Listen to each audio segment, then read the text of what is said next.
बिस्मिल्लाहिर्रहमानिर्रहीम, अस्सलाम वालेकुम। आप सलाम करना मैं करने लगी, आप भी कर लें, हम दोनों की तरफ से अस्सलाम वालेकुम और गुड मॉर्निंग कहेंगे आपको इस शो में जिसका नाम है सुबह से आगे। इस उम्मीद और दुआ के साथ कि आप बिल्कुल खैरियत से होंगे और अपनी सुबह का आगाज कर चुके होंगे। मेरा नाम अनम अहमद है। मेरा नाम आयशा यूसुफ है। और ऐसा कभी कभी हो जाता है, इंसान ना कभी ज्यादा एंथुजियास्टिक होता है, इसलिए क्योंकि आज मैं ज़रा ज़्यादा एंथुजियास्टिक हूँ। आप देख ही रहे होंगे हम की स्क्रीन के ऊपर शो शुरू होने से पहले भी कौन सी खबरें चल रही हैं। तो हमारी पहली खबर जो है ना वो भी यही होगी कि अमेरिका के अंदर तब्दीली आ गई है। तब्दीली आ गई है तारीख में। ये बहुत ही खतरनाक बातें समटाइम्स कर जाती हैं, मुझे डर। मैंने ये बात नहीं की, आपको पता है। इनके ऊपर बात करिएगा सारे, ठीक है, मेरे ऊपर नहीं करनी। मैंने ऐसी अच्छा, इसका मैं जवाब देती हूँ, आप अपना जरा बताएं फिर। अच्छा जनाब, हुआ ये है अमेरिका के अंदर, जैसा कि आप सब जानते हैं कि न्यूयॉर्क की तारीख में पहली मर्तबा एक मुसलमान मेयर बन चुके हैं, ज़ोहरान ममदानी, जिनके बारे में बहुत हद तक यही एक्सपेक्ट किया जा रहा था कि वही बनेंगे मेयर नए न्यूयॉर्क के। तो वो बन चुके हैं और रिकॉर्ड टर्न आउट रहा है इस मरतबा। और उसके पीछे जो रीज़न है ना वो ज़ोहरान ममदानी की कैंपेन ही है। और इसके बारे में हम कल भी बात कर रहे थे और इससे पहले भी कुछ शोज़ में हम कर चुके हैं। तो congratulations from our side to Zohran Mamdani. अगर वो हमें देखने इस वक्त वो बहुत मसरूफ़ होंगे, आई नो, बट अगर ज़िंदगी में मौका मिले, अगर ये क्लिप उन तक पहुँचे तो बहुत अच्छी आपसे उम्मीदें। अल्लाह करे कि आप बहुत अच्छा। आयशा बड़ी एंथुजियास्टिक हैं और आयशा के बड़े फेवरेट भी कैंडिडेट थे और एक्सपेक्ट भी हम पाकिस्तानी यही कर रहे थे कि शायद ज़ोहरान ममदानी ही जीतेंगे। जिस तरह से उन्होंने कैंपेन चलाई, अब वो जो तब्दीली वाली बात है मैं वापस उस पर आती हूँ। उन्होंने अपना खिताब किया और उन्होंने एक लाइन बोली, मुझे वोटर्स ने तब्दीली के लिए मैंडेट दिया है। अब आप कड़ियां जोड़ सकती हैं। मुझे तब्दीली से मसला नहीं है, जो आपने लाइन बोली थी उससे कुछ लोगों को मसला इसी से मिलती जुलती है। उन्होंने कहा कि हमने एक सियासी खानदान को शिकस्त दी है और उन्होंने अपने जो हरीफ है उनका नाम भी लिया इंटरव्यू का। उन्होंने कहा आज मैं आखिरी दफा उनका नाम ले रहा हूँ, मेरी तरफ से उनको बेस्ट विशेज हैं उनकी निजी जिंदगी में। अच्छी अखलाकी बर्तरी आपने देखी कि क्या बात उन्होंने बात की है जीतने के बाद। जरा सुनते हैं ज़ोहरान ममदानी को। Against all odds, we have grasped it. The future is in our hands. My friends, we have toppled a political dynasty.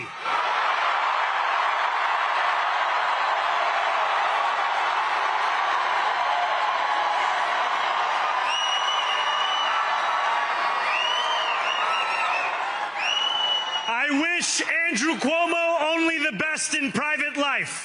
उन्होंने कहा पॉलिटिकल डायनेस्टी को उन्होंने शिकस्त दी है। डेफिनेटली ये बहुत बड़ी उनकी एक फतह है, उनकी ये जीत है, उसके ऊपर मुबारकबाद के मुस्तहिक भी हैं वो। और एक तरह से ये देखा जाए तो न्यूयॉर्क के लोग जो है ना वो थक भी चुके थे उन तमाम कन्वेंशनल पॉलिटिशियन से जो आते हैं, आकर प्रोमिस करते हैं, प्रोमिस करने के बाद पूरे नहीं कर पाते हैं। तो ज़रा क्या सिचुएशन है इस वक्त न्यूयॉर्क के अंदर, ये जान लेते हैं। हमारे साथ इस वक्त मौजूद हैं मुआविज़ सिद्दीकी, जो कि ब्यूरो चीफ है न्यूयॉर्क से हम न्यूज़ के, उनकी तरफ जाएंगे। साथ साथ सीनियर सहाफ़ी आदिल नजम साहब भी होंगे हमारे साथ, उनसे भी हम बात करेंगे और उनका तज्जिया जानेंगे कि वो क्या सोच रहे हैं सारी सिचुएशन को देखते हुए। मुआविज़, सबसे पहले हम जानते हैं कि आप बहुत ही ज़्यादा मसरूफ़ चल रहे हैं, सारी सिचुएशन को डिमांड में चल रहे हैं। डिमांड में वो हमेशा ही रहते हैं, लेकिन आज हमारे शो में भी उनकी तरफ ज़्यादा डिमांड आ गई है क्योंकि ज़ोहरान ममदानी फाइनली बन गए हैं, इलेक्ट हो चुके हैं और ये एक्सपेक्ट भी किया जा रहा था। ज़रा इस वक्त सिचुएशन बताइए, या ओवरऑल पूरा दिन क्या होता रहा, बताइए न्यूयॉर्क में। जी असल में मुझे पूरी मुकम्मल आवाज नहीं आ रही। बहरहाल डिमांड का तो मसला ये है कि इस वक्त तो सबसे बड़ी डिमांड शायद दुनिया में ममदानी साहब की है, अगर मेरी आवाज आ रही है सही, क्योंकि मैं यहाँ उस जगह पे खड़ा हूँ कि जहाँ नौजवान अपनी आंखों में ख्वाब सजाए, अपने मुस्तकबिल के ख्वाब सजाए, यहाँ मौजूद हैं और ममदानी को उन्होंने सुना है। बड़ी तादाद में यहाँ लोग मौजूद हैं, जो मेरे पीछे हाल से शोर की आवाज हो, तो हजारों लोग यहाँ मौजूद हैं, हजारों लोग बाहर मौजूद हैं। और ये एक तब्दीली की जो आपने बात की, ये वाकई एक बहुत बड़ी तब्दीली है। अमेरिका में इस तब्दीली का सोचा नहीं जा सकता था कि दुनिया के सबसे बड़े कैपिटलिस्ट सिटी में, जो यहाँ कैपिटलिज्म का मक्का समझा जाता है, उसमें शिकस्त देना जो है एक सोशलिस्ट उम्मीदवार का, जो अपने आप को मुसलमान भी शनाख्त करते हैं, तो ये बहुत बड़ी बात है और ये बहुत बड़ी तब्दीली है। इस पे मेरा अपना ख्याल है, आने वाले दिनों में इस पे कई किताबें लिखी जाएंगी। इनकी जो इलेक्शन मुहिम है, जिस तरह मीडिया का इस्तेमाल है, जिस तरह अपनी नौजवानी का इस्तेमाल है, जिस तरीके से अपनी सलाहियतों का, अपनी भरपूर तवानाई का इस्तेमाल इन्होंने किया है, बहुत कम ऐसा हुआ है। क्योंकि इंडिविजुअल सियासत यहाँ चल रही थी, जिनको इन्होंने शिकस्त दी है वो खानदानी सियासतदान है। उनके बाप भी गवर्नर थे और बहुत मशहूर गवर्नर थे और अच्छा खासा उनका नाम भी था। इसको डुबोने में एंड्रू कुओमो का बहुत बड़ा हाथ है। तो उसमें एंडकोमा पे कुछ इल्जाम भी लगे थे। लेकिन इस मौके पे आप ये देखें, मैं बार बार एक बात कह रहा हूँ कि दुनिया का सबसे ताकतवर तरीन शख्स जो हम समझ सकते हैं इस वक्त डोनाल्ड ट्रंप, और दुनिया का सबसे अमीर तरीन फर्द और एक अमीरों का एक बहुत बड़ा ग्रोह जो उनके पीछे लग चुके थे, एलन मस्क और उनके साथी जो है। कल भी मैं ये बात कह रही थी, आज एक बार फिर कहूंगी कि किसी भी शख्स की बड़ाई को जानना हो तो ये देखा जाता है कि उसके दुश्मन कौन है, और जिनका दुश्मन या जिनको अपोज कर रहे हो डोनाल्ड ट्रंप, तो डेफिनेटली ज़ोरान ममदानी को तो वो हम कहते हैं बाय डिफॉल्ट बहुत ज्यादा जो है ना उनकी मार्केटिंग हो गई। आगे हमारे साथ मौजूद हैं आदिल नजम जो कि जर्नलिस्ट भी हैं, माहिर बैनुल अक़वामी उमूर भी हैं। आदिल साहब, आपको भी प्रोग्राम में हम वेलकम करेंगे। आपको ये जो तब्दीली हमें न्यूयॉर्क में नजर आई है, आपको क्या ऐसी चीज़ लगी या क्या ऐसी चीज़ जो ज़ोहरान ममदानी की थी जिसने पब्लिक को अट्रैक्ट किया या इतनी बड़ी तादाद में उनको वोट देकर उनको मेयर मुंतखब किया, क्या ऐसी चीज़ें थी उनकी?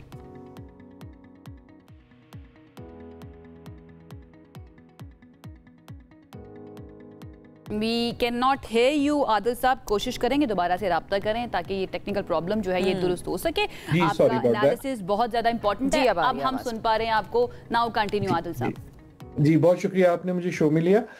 और एक चीज़ तो ये है कि मुझे जब हम इट इज़ इंटरेस्टिंग कि पाकिस्तान में लोग इतने खुश क्यों हैं। मतलब न्यूयॉर्क का एक मेयर हुआ है, न्यूयॉर्क वाले जो उनके साथी हैं वो ज़रूर खुश हों।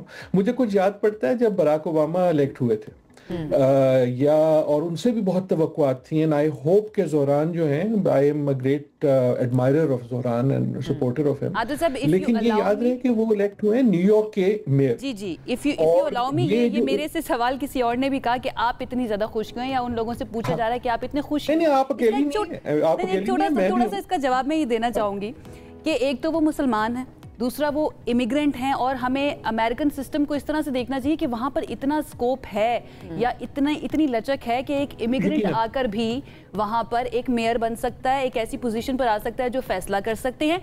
एंड इसके साथ साथ ये भी कि दुनिया में एक होप जो है ना अभी भी बाकी है उस तरह की शख्सियत की सूरत में। ये मेरा पॉइंट था। नाउ बिल्कुल आदिल साहब, इसमें मैं एक चीज ऐड करना चाहूंगी। 9/11 के बाद जो मुसलमानों का एक परसेप्शन बनाया गया था आदिल साहब, उसके बाद इतनी बड़ी तब्दीली आना और मुसलमानों के हक में इस तरह से लोगों का बाहर आना, एक मुसलमान कैंडिडेट के हक में, वो असल चीज, उसके लिए लोग एक्साइटेड भी हैं। नहीं, मेरी भी यही उम्मीद होगी। और यकीनन हमने जब सादिक साहब इलेक्ट हुए मेयर लंदन के तब भी ये देखा। लेकिन आपका जो सवाल था, मैं उससे इसको जोड़ते हुए ये कहूँगा कि वो उनको किसी ने वोट इसलिए नहीं दिया कि वो मुसलमान है। ये यकीनन इम्पॉर्टेंट है कि मुसलमान होने के बावजूद जो तासुब की फिजा है, उसके बावजूद एक मुसलमान जो था वो उसकी कारकर्दगी इतनी अच्छी थी, उनको वोट इसलिए दिया गया। खुसूसन जो अफोर्डेबिलिटी का आपने कहा ना, क्यों इलेक्ट किया, उनका नौजवान होना भी है, उनका कैंपेन भी है, उनका डिजिटल भी है, लेकिन सबसे अहम चीज जो है वो उनके कैंपेन में अफोर्डेबिलिटी थी कि जो जिंदगी की कीमत हो गई है, आपको घर मिलना न्यूयॉर्क में मुश्किल है, आपके लिए जो कॉस्ट है वो बहुत हाई है, वोट उनको उस पर मिला। एंड अगर आप उनका कैंपेन देखें तो वो सारी चीजें जिसलिए हम उनसे मुतासिर होते थे, जब उनसे बात होती थी तो फौरन उसको हटा देते थे कि यार मेरा तो एक पॉइंट एजेंडा है कि जो न्यूयॉर्क का शहरी है उसकी जिंदगी कैसे बेहतर की जाए। एंड आई थिंक कि जब उनके लिए सबसे मुश्किल चीज भी यही होगा। सच्ची बात यह है कि तब्दीली अमेरिका में पिछले साल आई थी और उसने दुनिया को हिला दिया है और अभी भी हिला रही है, और वो तब्दीली का नाम जो है वो डोनाल्ड ट्रंप है। और बहुत से ज़ोहरान के जो वोटर्स हैं, खुसूसन जो मुसलमान हैं, उसमें से बहुत सारे ऐसे हैं जिन्होंने ट्रंप को वोट दिया था और अब अपनी गलती मान के या समझ के वो एक तरफ ने देखा कि दूसरी तरफ गए। लेकिन जो बड़े तहलका मचा है अमेरिका में, मेरे ख्याल में वो ये है कि बड़ी तब्दीली अभी भी ट्रंप ही, क्योंकि दैट इज नेशन वाइड। लेकिन अभी तक कोई ऐसी मुयस्सर आवाज मौजूद नहीं थी जो ट्रंप को ललकार के पुकार सके। आज हमने जो ज़ोहरान की तकरीर में देखा, उनके कैंपेन में देखा, वो ये कि आप पहली बार एक ऐसी मुस्तनद किस्म की आवाज या मजबूत किस्म की आवाज है अमेरिकन पॉलिटिक्स में। और अमेरिका इस वक्त खाना जंगी की हालत में। आदिल साहब, अमेरिका में इस वक्त जो है government literally it's not just about Trump, क्योंकि मैंने जितना फॉलो किया ज़ोहरान ममदानी की नहीं, ट्रम्प ही है जी, इंटरव्यू, ट्रम्प ही है, सच्ची बात है, ट्रम्प ही है। मैं कह रही हूँ सिर्फ नहीं, उन्होंने जिस तरह से नेतन्याहू की बात की या इजराइल के खिलाफ जो उनका स्टांस रहा है, जिसके बारे में ये कहा जाता था कि दुनिया, स्पेशली अमेरिका के बारे में कहा जाता है कि वो बहुत ज्यादा एक बहुत बड़ी ज्यूइश लॉबी है जो किसी को आने नहीं देती जो भी एंटी इजराइल हो। लेकिन ज़ोहरान बहुत ही वोकल रहे हैं, स्पेशली वो नेतन्याहू वाले मामले में कि अगर वो न्यूयॉर्क आते हैं तो उनको गिरफ्तार किया जाएगा। इस मामले पर वो बहुत ज्यादा वोकल रहे हैं और आप भी डेफिनेटली उनको फॉलो कर रहे होंगे, उनके सारे इंटरव्यूज को। इस तरह के स्टांस या इस तरह के नैरेटिव के साथ पावर में आ जाना, व्हाट डू यू थिंक, ये कितनी बड़ी कामयाबी है या फिर आपको एक चेंज नजर आ रहा है न्यूयॉर्कर्स के अंदर भी या उनकी सोच के अंदर भी इजराइल और फलस्तीन के मामले को लेकर? आ सकता है, लेकिन मेरे ख्याल में अगेन अगर ज़ोहरान मेरी जगह इधर बैठे होते तो वो कहते वो इस सवाल को बिल्कुल जो है इग्नोर करके आगे चलते। जैसे अगर आपको याद हो जब ये बात हुई उस इंटरव्यू में, जब उन्होंने कहा कि आएगा तो मैं कर लूंगा उसको, he wants to move ahead to New Yorkers की लाइफ, राइट। और मेयर का काम भी यही है, ठीक है। मेयर का काम जो है वो आई होप कि he will be like Sadiq Khan in London, कि ही विल फोकस कि जो न्यूयॉर्क में रहने वाले हैं जिन्होंने उनको इलेक्ट किया और उन्होंने उनको इलेक्ट किया है अपनी जिंदगी बेहतर करने के लिए, क्योंकि कॉस्ट ऑफ लिविंग ज्यादा है। लेकिन एक और बात आपने बिल्कुल दुरुस्त कही कि मेरे ख्याल में अब अमेरिका की सियासत पे इसका बहुत बड़ा असर पड़ेगा। एक तो यह है कि अब अगले पूरे 1 साल कम से कम आप जो है ना डोनाल्ड ट्रंप से ये सुनेंगे कि देखो ये सारे डेमोक्रेट जो है ना ज़ोहरान की तरह। दूसरा, उन्होंने डेमोक्रेट अपनी पार्टी को मुसीबत में डाल दिया है इस लिहाज से, अच्छी मुसीबत में मेरे ख्याल में डाला, लेकिन वो मुसीबत में जरूर है कि वो पार्टी इनको ओन नहीं करना चाहती। एंड्रू कुओमो जिसका आपने जिक्र किया, वो इनकी अपनी पार्टी के है ना, वो दूसरी ट्रंप की पार्टी के तो नहीं थे। ट्रंप को ने उनको आज इंडोर्स किया, लेकिन वो तो डेमोक्रेट थे, बड़े एंटी ट्रंप। वो ऑलरेडी बड़ा इंटरेस्टिंग सिचुएशन है कि वो डेमोक्रेटिक पार्टी के थे और ट्रंप उनको सपोर्ट कर रहे थे, बीइंग रिपब्लिकन हिमसेल्फ। अच्छा, मॉविस की तरफ वापस आ जाते हैं, मैं वापस आऊंगी आदिल साहब, मैं आपकी तरफ वापस आऊंगी। मॉविस साहब भी हमारे साथ हैं, ब्यूरो चीफ है हमारे न्यूयॉर्क से। मॉविस, इसके अलावा दीगर स्टेट्स के अंदर क्या सिचुएशन रही है इंतखाबात की, उसके बारे में भी जरा बता दें। न्यू जर्सी में भी गवर्नर जीते हैं डेमोक्रेट के, इसी तरीके से वर्जीनिया में जो डेमोक्रेट की गवर्नर जीते, उसके साथ जो खुशाइन बात यह है कि वो एक और मुसलमान खातून जो है वो जीती है, जो इंडिया से जिनका ताल्लुक है हैदराबाद दक्कन से, गजाला, वो जीती है। तो इस तरीके से असल में बुनियादी तौर पर एक बड़ा एक मैसेज मरतबा गया है भरपूर डोनाल्ड ट्रंप को कि डेमोक्रेट के जिस तरह जीता, क्योंकि ये स्टेट्स इन्होंने वापस लिए डेमोक्रेट ने। पहले जो है जो हवा चली थी इसी तरीके से इनकी रिपब्लिकन की और डोनाल्ड ट्रंप की खास तौर पे, वो बिल्कुल डेमोक्रेट की जो पॉलिसीज थी उसके नतीजे में उनके खिलाफ हवा चली।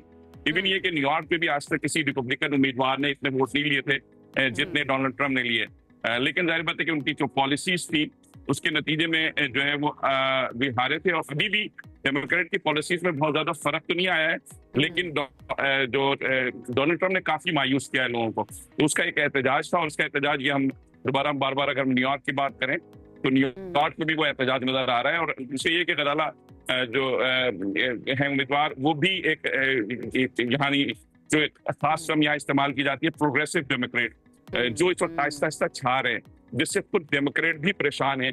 और जो ज़ोहरान ममदानी है वो इसकी सबसे बड़ी मिसाल है। ये जो ग्रुप है डेमोक्रेट, ये कहलाता है प्रोग्रेसिव, इसमें सोशलिस्ट भी शामिल है।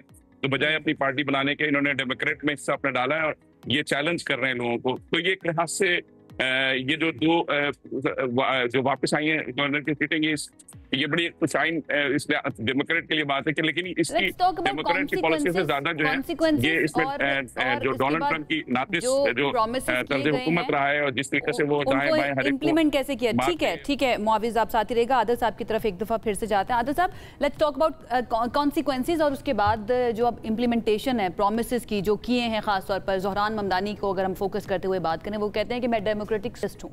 न्यूयॉर्क वो शहर है जिसके बारे में कहा जाता है कि वन ऑफ द सिटीज जिसमें सबसे ज्यादा मिलियनेयर्स होते हैं, और ये एंड्रू कोमो की तरफ से कहा गया था कि अगर वो बन जाते हैं तो बहुत बड़ी तादाद में मिलियनेयर्स वहां से निकलकर चले जाएंगे। अब आपको क्या लगता है कि वो अपना जिस नैरेटिव के साथ आए हैं, जिस मोटो के साथ आए हैं, या जो उनके प्रोमिसेस हैं, इजीली उनको वो इंप्लीमेंट कर पाएंगे न्यूयॉर्क जैसे शहर में? नहीं, बिल्कुल भी नहीं, इजीली तो बिल्कुल भी नहीं हो सकता, क्योंकि उनके और आई होप कि कंस्टिट्यूएंसी इतनी मैच्योर होगी कि ये समझ ले कि जो उनके प्रॉमिस हैं वो इम्पोर्टेंट इसीलिए हैं कि मुश्किल है।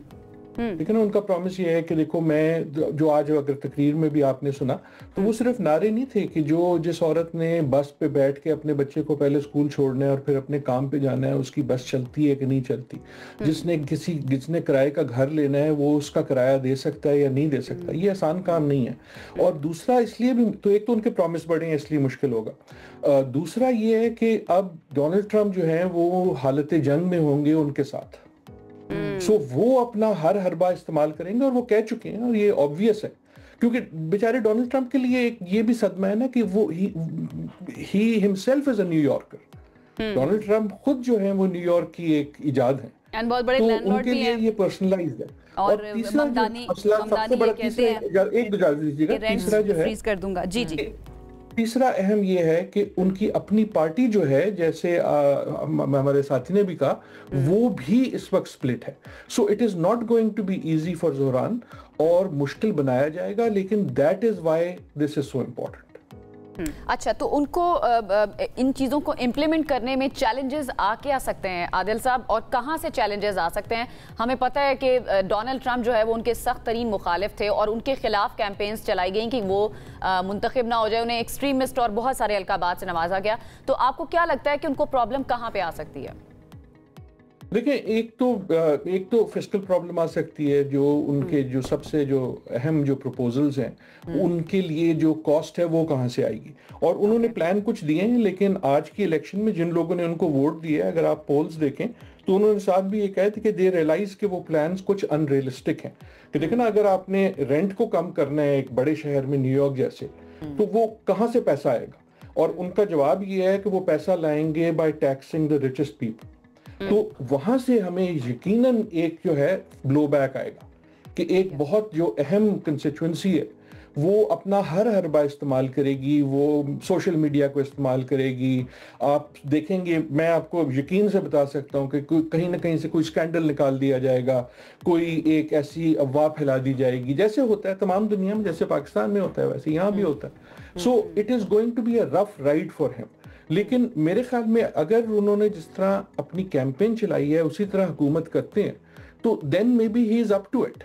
क्योंकि अगेन जैसे मैंने कहा, सबसे बड़ी कि आज की जो खबर है वो ये है कि इस वक्त तक पिछले 1 साल में डोनाल्ड ट्रंप की आवाज के बरक्स कोई ऐसी आवाज नहीं थी कि जो गरज के उनसे बोल सकती। और if that is the mental that Zohran takes, तो शायद ये हो कि उनकी अपनी पार्टी भी जो है उनके साथ मिल जाए। अगला 1 साल बहुत अहम है क्योंकि अगला 1 साल अहम होगा। आदिल साहब, मैं ये जानना चाह रही हूँ, जिस तरह हम पाकिस्तान में मुख्तलिफ शहरों के जो मेयर होते हैं उनका जो क्राइटेरिया होता है वो क्या कर सकते हैं क्या नहीं कर सकते, न्यूयॉर्क के मेयर उनके अंडर क्या चीज़ें हैं, क्या कहाँ किस किस लेवल पर वो काम कर सकते हैं? बहुत काम कर सकते हैं जी, बिल्कुल। एक तो शहर के लेवल पे, लेकिन काम तो सिर्फ शहर के लेवल पे कर सकते हैं और किसी लेवल पे नहीं कर सकते। लेकिन शहर के लेवल पे क्या कर सकते हैं, वो शहर के लेवल पे टैक्स जो है, क्योंकि टैक्स जो है एक आप सिर्फ फेडरल नहीं देते, आप एक शहर में भी देते हैं। दूसरा ये है कि वो एक ऐसा शहर है जिसमें ये तमाम जो है ना बड़ी कंपनियां, जो बड़े आपके इदारे हैं, आप कराची समझ लें ना, कराची जो है वो न्यूयॉर्क का डबल साइज का एक शहर है। सो उसके पास एक वो लेवल होता है, पुलिस जो है वो उनके पास होती है, ट्रांसपोर्ट जो है वो उनके पास होती है, और ये तमाम वो चीजें हैं जिसमें तब्दीली लाना मुश्किल है। लेकिन दैट ऑल्सो मीन्स कि उनके पास जो टैक्स बेस है वो कोई छोटा मोटा नहीं है। न्यूयॉर्क की इकोनॉमी जो है वो बहुत से मुल्कों से बड़ी है, पाकिस्तान से बड़ी है economy. So it is not insignificant. लेकिन ये याद रहे कि वो एक बहुत बड़े अमेरिका का एक शहर है, और न्यूयॉर्क में जो होता है वो is not always a reflection जो बाकी मुल्क में हो, क्योंकि न्यूयॉर्क बड़ा कॉस्मोपॉलिटन है, उसमें दुनिया भर से लोग आए हुए हैं। वही लंदन वाली मिसाल है कि in a way it is not a reflection of the rest of the country, लेकिन वो बाकी मुल्क को बहुत पुश कर सकता है क्योंकि उसके पास साइज है, उसके पास इकोनॉमी है, उसके पास लोग हैं।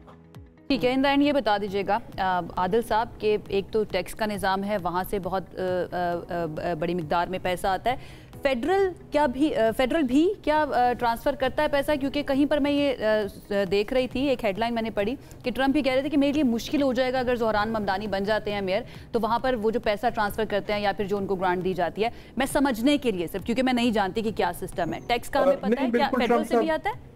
यकीनन आता है, लेकिन ऐसा ट्रंप साहब यकीनन कोशिश करेंगे, वो हर बार इस्तेमाल करेंगे कि जो भी फेडरल, देखे ना मुल्क के पास जो होता है फेडरल के पास वो हमेशा बहुत ज्यादा होगा, लेकिन ऐसा नहीं है कि वो अगर वहां से अपना नलका बंद कर देंगे तो पूरा जो न्यूयॉर्क है वो फ्रीज हो जाएगा। ठीक है। सो ऐसा नहीं है कि ट्रंप साहब जो हैं उनके पास कोई इतना बड़ा हथियार हो।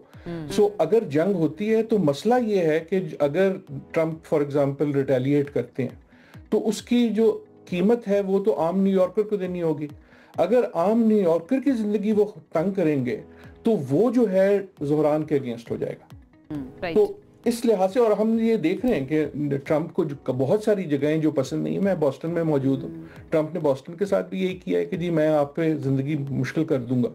सो अमेरिका खाना जंगी में है, और उस खाना जंगी में आई थिंक एक अहम लकीर आज जो है और नजर आ गई है। बट एक उम्मीद की किरण नजर आई ज़ोहरान ममदानी की सूरत में, जो खुद भी इमिग्रेंट है, और हमें पता है कि ट्रंप की कितनी इमिग्रेंट अगेंस्ट पॉलिसीज बनती जा रही हैं। बहुत शुक्रिया आदिल साहब हमारे साथ मौजूद थे, आदिल नजम, और बड़ा अपना एनालिसिस हमारे साथ और हमारे देखने वालों के साथ शेयर किए।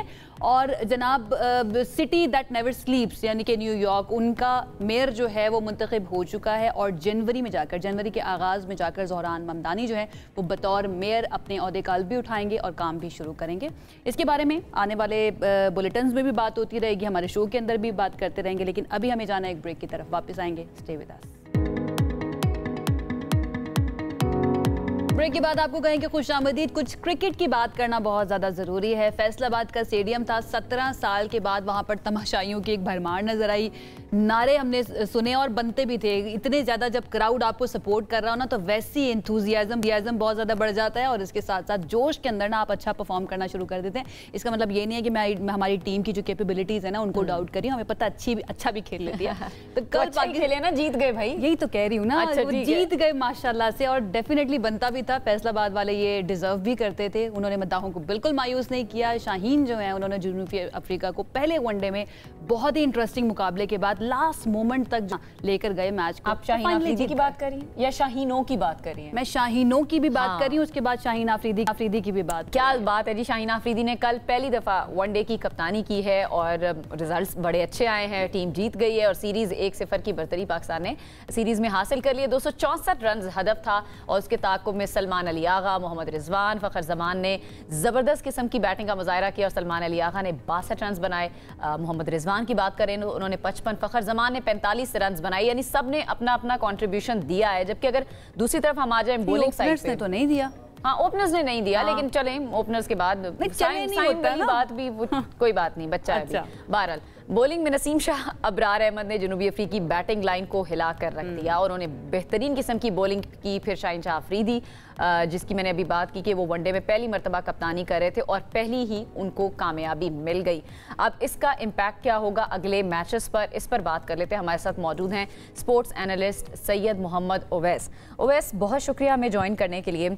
एक तो मुबारक आपको भी और पूरी कौम को भी, हम पहला वनडे इंटरनेशनल जीत गए फैसलाबाद के स्टेडियम में। कैसा महसूस कर रहे हैं आप? कल अगर आप शायद लाइव व्हाट्सएप मेरे साथ पेनल्टी जोन सी मेरे साथ रखी हुई थी, जिस तरीके से पाकिस्तान ने आपको पता है 1 साइडेड मैच जीता हुआ था, और बिल्कुल ही लास्ट मोमेंट पे आपको पता है बड़ी एक्साइटमेंट बढ़ चुकी थी। लेकिन एक अच्छी बात है अगर आप ओवरऑल देखें तो, क्योंकि ये हाई स्कोरिंग गेम था। जब इनिशियली आप देखें जिस तरीके से प्रोड्यूस की बात करें या उसकी बात करें, डिकॉक की बात करें, एक ज़बरदस्त पार्टनरशिप थी, तो मुझे लगा कि 350 के करीब जो सा ये स्कोर होगा। क्योंकि मैंने फिर कहा था कि जब ये थोड़ा सा, क्योंकि हम विंटर में इस वक्त एंटर हो रहे हैं, फैसलाबाद की विकेट जोन ये फुल ऑफ रन है। यहाँ पर जो T20 डोमेस्टिक खेला गया था उसमें 250 T20 में चेज होता हुआ है, और वो कल आपको इनिशियली लगा भी। यहाँ पर टॉस बड़ा इंपॉर्टेंट था पाकिस्तान के लिए, क्योंकि ट्यू फैक्टर रोल प्ले करता है। तो अच्छी बात थी कि आपने पहले बॉलिंग का फैसला किया। शाहीन का एक कड़ा इम्तिहान जरूर था, हम यही बात कर रहे थे कि विकेट भी उनको वो मिली है फैसलाबाद की, जो कि हाई स्कोरिंग गेम होगा। इतना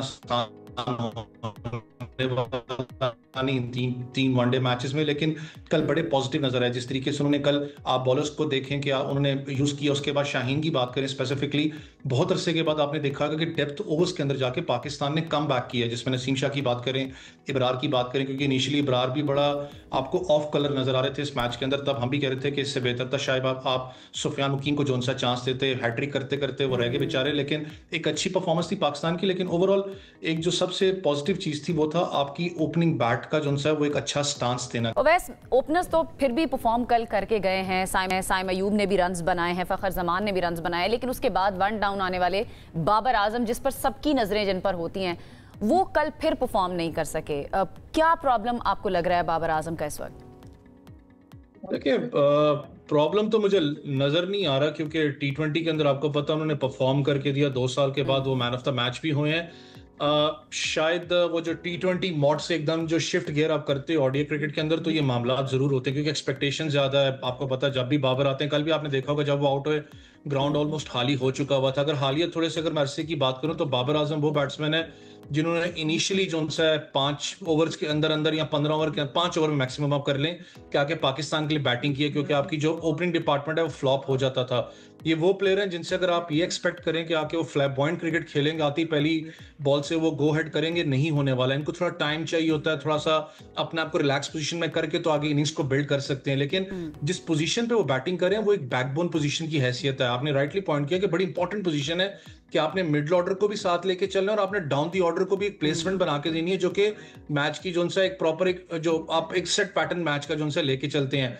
ये जो कल स्कोर हुआ था, मैंने कहा ना कि इनिशियली लग रहा था 350 स्कोर होगा, आज भी नजर आता है कि पाकिस्तान ने कल बहुत अच्छी बैटिंग की है। सलमान अली आगा ने जो रिकॉर्ड, आपको पता है, बड़ी उनकी जबरदस्त एक परफॉर्मेंस थी। मैं थोड़ा सा उनकी एवरेज पे देख भी रहा था, जिस तरीके से सलमान अली आगा आई गेस 89 या 89 वन ऑफ दी हाईएस्ट इस वक्त उनकी एवरेज है, 89 के करीब उनकी एवरेज है इस वक्त साउथ अफ्रीका के खिलाफ। और जितने भी अभी तक चेज किया है पाकिस्तान ने साउथ अफ्रीका के खिलाफ, उन्होंने यहाँ तो 82 स्कोर किया है, 134 किया और 62 उन्होंने स्कोर किया था back to back. That shows कि वो पोजीशन में कितना कॉन्फिडेंट है। लेकिन जहां पर पाकिस्तान को अगर 300 350 होता, वो फिर डिफरेंट एक मॉड गेम आपको खेलनी पड़ती, जो कि बाबर आजम को एग्रेसिव अप्रोच चाहिए दूसरे एंड से भी, ताकि उनके साथ एक अच्छी पार्टनरशिप बने। तो बड़ा इंपॉर्टेंट उनका फिगर है। लेकिन एक बैड मैच के साथ फिर मैं कहता हूं कि कोई मसला नजर नहीं आपको आ रहा। स्टार्ट है, बड़े प्लेयर हैं, आपको पता अगर वो 2 या 1 सेंचुरी भी स्कोर करते हैं, वन ऑफ एक चीज को तो हमें थोड़ा सा अप्रिशिएट करना चाहिए, क्योंकि हम अक्सर ये देखते हैं कि ओपनर्स इतना अच्छा ओपन ना भी कर पाए, इतना अच्छा सपोर्ट ना करें, तो नीचे वाले वैसे ही रेत की दीवार साबित होते हैं। ओपनर्स उस तरह से बहुत अच्छा तो नहीं परफॉर्म कर पाए, लेकिन हमारा मिडिल ऑर्डर जो है, जैसे सलमान की आप बात करें, रिजवान की आप बात करें, उन्होंने बड़ा अच्छा, उनकी पार्टनरशिप भी बड़ी अच्छी रही। तो ये हमें थोड़ा सा चेंज नजर आया। इसकी रीजन आपको क्या लगती है? बिकॉज मुझे ऐसा लगता है कि बहुत हद तक ये साइकोलॉजिकल भी होता है कि ऊपर से अगर प्रेशर आया तो फिर नीचे वाले वैसे ही आउट होना शुरू हो जाते हैं। ऊपर का प्रेशर इतना लिया नहीं हमारे मिडिल ऑर्डर ने। देखिए, एशिया कप के अंदर भी आपको एक चीज का पता है कि एशिया कप T20 फॉर्मेट जरूर था, लेकिन हम उस वक्त भी बात कर रहे थे, मैं और अनम, क्योंकि हम जब ट्रांसमिशन कर रहे थे, कि आपका एक प्लस पॉइंट क्या है कि आपका हर प्लेयर टेस्टेड है एशिया कप में, क्योंकि गिरते पड़ते आप जाके फाइनल्स खेले थे, आपको पता है कि यार ये लड़का परफॉर्म नहीं करा, ये नहीं करा, लेकिन हाँ कुछ ना कुछ पैचेस में कर देगा। इस वक्त आप पूरी अगर बैटिंग ऑर्डर की बात करें, तो सबसे बड़ा जो वीक लिंक आपको नजर आता है वो है हसन नवाज की शक्ल में।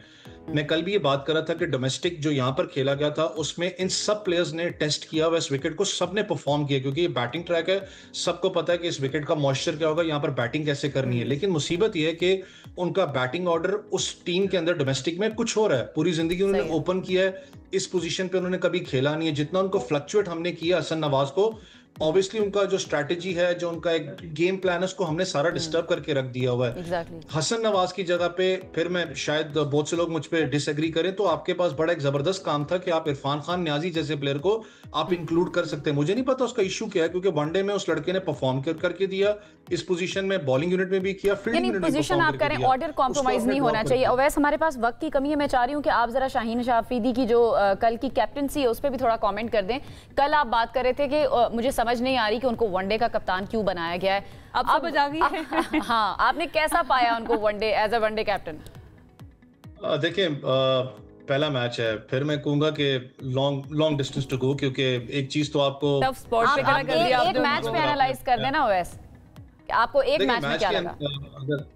ये एक बात करूं, मुझे थोड़ा सा एग्रेशन नजर आया, एग्रेसिव कप्तान की जब हम बात करते हैं। कर थिंक टैंक उनका अच्छा था, बॉलिंग यूनिट को जिस तरीके से उन्होंने अपना पूरा खिलाया, अगर हम गलत नहीं है तो 6 के करीब जो उनसे आपने बॉलर्स कल यूज किए थे, दैट शोज कि आपका गेम प्लान क्या था, आपको समझ आ रही थी कि हमने किस तरीके से पाकिस्तान टीम ने पैचेस के अंदर परफॉर्म करना है। लेकिन एक जो अच्छी बात शाहीन की मुझे लगी, वो लीड फ्रॉम द फ्रंट, जब डेथ ओवर्स की बात करते हैं तब वो आपको नजर आया। मुझे पता है इकोनॉमी रेट पे कल भी वो स्क्रीन चल रही थी, जहां पर उनका इकोनॉमी रेट डेथ ओवर्स के अंदर सबसे निचले दर्जे के ऊपर। हारिस रऊफ उनसे बल्कि बेहतर अपना नजर आपको आ रहे थे, लेकिन ऐसा कैप्टन याद रखिएगा, ऐसा फास्ट बॉलर कैप्टन सबसे बड़ा जो प्रेशर होता है वो अपनी फिजिकल फिटनेस पे होता है, क्योंकि आपने अपने आप को फिजिकल फिट रखना है तो आप कप्तानी कर सकोगे, क्योंकि फास्ट बॉलर का फिटनेस का इशू बहुत ज्यादा आता है। इंटेंट बेस्ड कैप्टनसी नजर आई है शाहीन शाह अफरीदी की तरफ से। लेट्स सी, अल्लाह करे वो इसी तरह से कंसिस्टेंट रहें और हमें जितवाते भी रहें टिल आवर वर्ल्ड कप और हम जीत भी जाएं, अल्लाह करे। हम इस उम्मीद के साथ, इस दुआ के साथ जो है ना इस सेगमेंट से इजाजत चाहेंगे और अवैस आपको शुक्रिया अदा करेंगे। बहुत बहुत शुक्रिया आपका जनाब। पाकिस्तान इस पर खुश हो जाते हैं और दुआ करते हैं कि अगला मैच भी जीत जाए, बल्कि सीरीज भी जीत जाए, ताकि हमारी कौम जो है ना, जो ऑलरेडी बड़ी परेशान रहती है, उनको थोड़ी सी खुशी मिल सके। ब्रेक की तरफ जाते हैं, वापस आएंगे, हमारे साथ रहिए।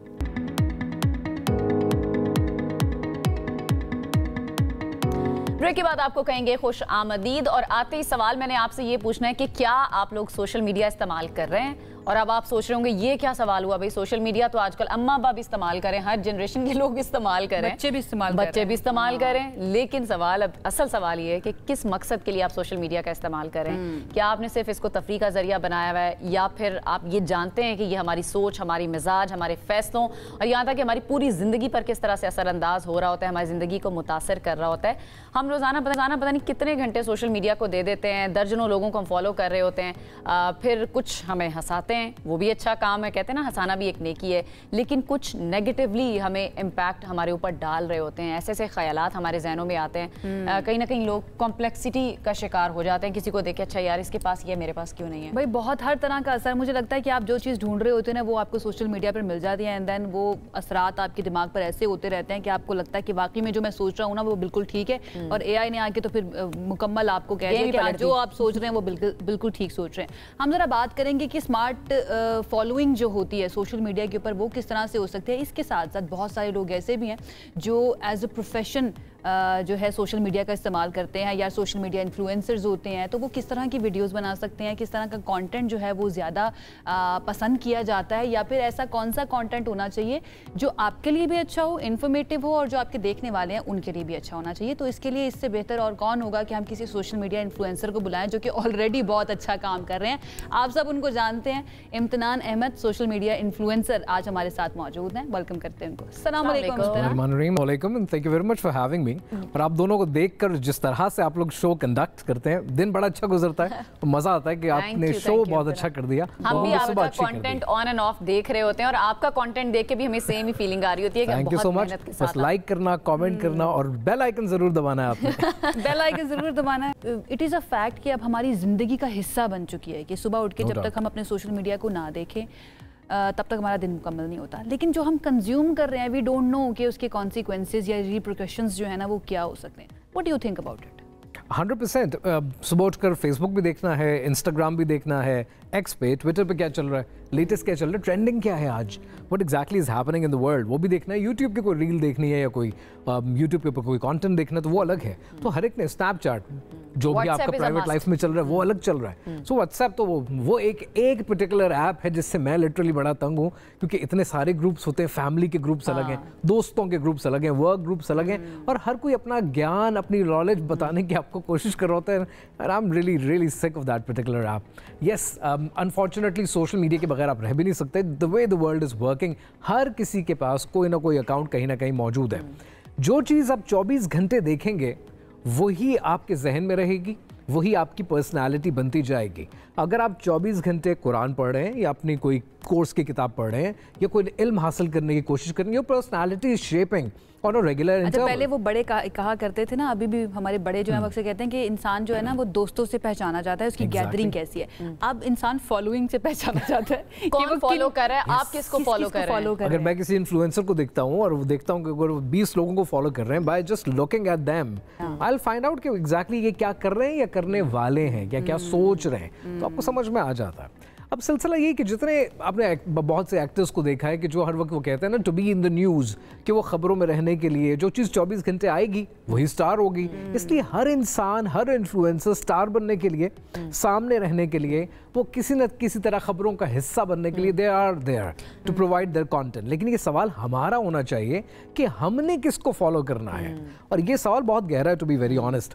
देखिए प्रॉब्लम ये है, अगर बहुत बेसिक से शुरू करो, मेरा लिटरली दिल करता है कभी पूरी कौम को ना दोनों कंधों से पकड़ के झंझोड़ दूं कि ये एक बात समझ लें तो मैं समझूंगा मेरा आने का मकसद पूरा हो गया। वो ये कि हमारा पूरा फॉर्मूला ही गलत है।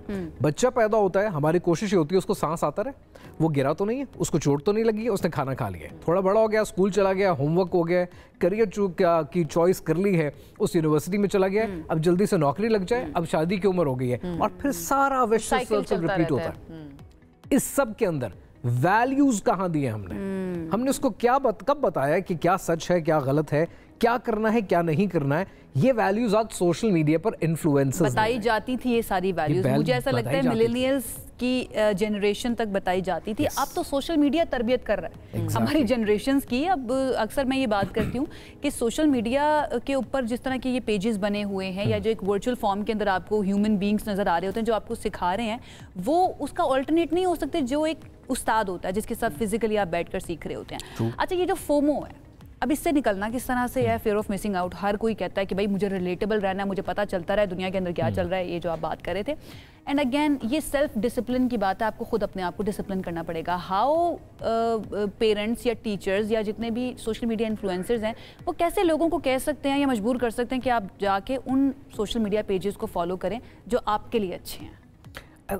मेरे ख्याल में ये जो सवाल है ना, आपके लिए अच्छे हैं, it should be in the inverted commas. Subjective, इसकी वजह ये सब्जेक्टिव। अब किस इंसान के लिए क्या अच्छा है, the way I would like to say it कि ये वैल्यूज़ है। फॉर एग्जाम्पल, मैं अगर सोशल मीडिया देख रहा हूँ, मैं एंटरटेनमेंट के लिए भी देख सकता हूँ, मैं जोक सुनने के लिए, जैसे आप जिक्र कर रही थी, कुछ हंसने के लिए देखना चाह रहा हूँ, मैं कोई म्यूजिक सुनना चाह रहा हूँ, स्पोर्ट्स देखना चाह रहा हूँ। इवेंचुअली मकसद ये है कि आपको वैल्यू क्या मिल रही है।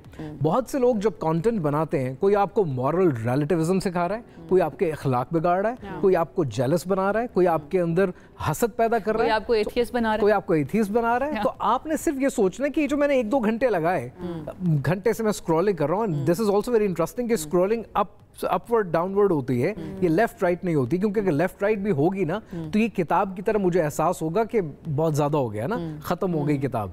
लेफ्ट राइट में तो फील भी नहीं होता है। So this is how psychologist तरफ निकल रहे हैं, बट आई कैन इमेजिन। तो अब आप डिजाइन इस तरह से है। मैं अक्सर लोगों से पूछता हूं कि क्या कर रहे हो, स्क्रॉलिंग कितनी देर की, आधा घंटा, क्या देखा, बड़ा मजा है। आप आधा घंटा तो शायद कम बता रहे हैं, बहुत ज्यादा टाइम के लिए भी हम कर रहे थे, हम खुद शायद उनमें शामिल हैं। सिर्फ ये पूछा है देखा क्या, मजा आया, पता नहीं क्या देखा, पता नहीं क्या देखा। अच्छा, मैं एक चीज पूछना चाह रही थी कि हर डिजिटल क्रिएटर क्या वो इन्फ्लुएंसर भी होता है एट द सेम टाइम? हम हर किसी को इन्फ्लुएंसर भी कह सकते हैं, क्योंकि इन्फ्लुएंसर का मतलब तो यह है कि जो लोगों की जिंदगियों पे इन्फ्लुएंस डाल रहे हैं। मेरे ख्याल में every post that you are creating, इससे एक इन्फ्लुएंस पैदा हो रहा है। वो कहीं ना कहीं कोई ना कोई तो देख रहा है। मैं अगर एक इश्तहार या पोस्टर छापता हूँ और लिटरली आपकी बिल्डिंग के बाहर, शहर के बाहर लगा देता हूँ और लोग आके पढ़ते हैं, तो शायद उससे कुछ ना कुछ इन्फ्लुएंस लेंगे, तो वो follower eight the same time जो टिकटॉकर्स हैं वो बहुत बड़े इन्फ्लुएंसर्स हैं अपने उसमें, लेकिन साथ ही लोग उनको इतनी गालम गलोच और जिस तरह से तो इसका मतलब है वो इन्फ्लुएंस कर रहे हैं। अगर कर रहे हैं तो फिर लोग उनको क्यों क्रिटिसाइज करें? आपको एक बड़ी इंटरेस्टिंग बात बताता हूँ कि जितनी नेगेटिव ट्रोलिंग होती है वो उतनी ही आपको सोशल मीडिया पे वायरलिटी देती है। नया जो कोई इन्फ्लुएंसर आता है ना, वो कहता है हाय ट्रोलिंग हो रही है, मुझे अच्छा नहीं लग रहा है, मेरी बुराई कर दी किसी ने कुछ कह दिया। इट्स बीन 6 साल हो गए। एंजॉय करते हैं उसको, इन्फ्लुएंसर्स एंजॉय करते हैं, क्योंकि जितनी नेगेटिव होगी उतनी मेरी वायरलिटी होगी। सो हर तरह का इन्फ्लुएंस है। हम अपने आप को डिसिप्लिन कैसे करें?